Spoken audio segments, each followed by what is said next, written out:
Returning to healthcare for veterans, the PACT Act, which provides healthcare to veterans exposed to toxins while in service, was held up actually just last night by Senator Pat Toomey, who was expressing concerns about spending.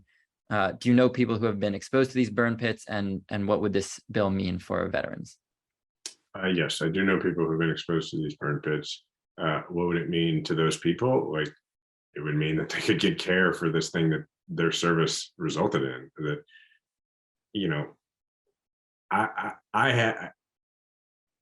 There's no excuse. Like, it's every politician in America puts pictures of veterans on their website and has a bullet point in their materials about how great they are for veterans. And you just can't say that that's the case when you vote against something like this. I mean, it's just like, it's not a question of whether or not these things resulted in these illnesses. I mean, it's just like,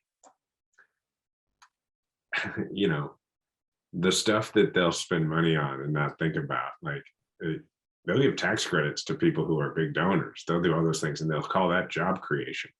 But then to vote against this, it's not fiscally responsible. It's just ridiculous. And what it all comes back to is a basic sickness on veterans issues in this country, where we are constantly worried that somebody is going to get a benefit that they don't, quote unquote, deserve.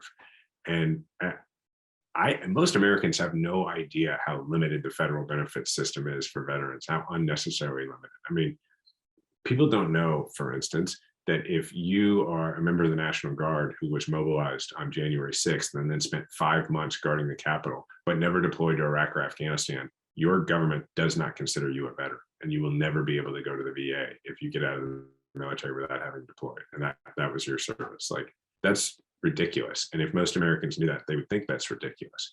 They would think it's ridiculous that, that if you got 3 DUIs in between your 4 combat deployments, that you were dishonorably discharged for it, and that you'll never be able to go to the VA for your medical needs. Like, that's ridiculous. Like, when people commit, nobody thinks that someone who gets out of prison after 40 years because they were convicted of felony murder shouldn't be allowed to get Medicare.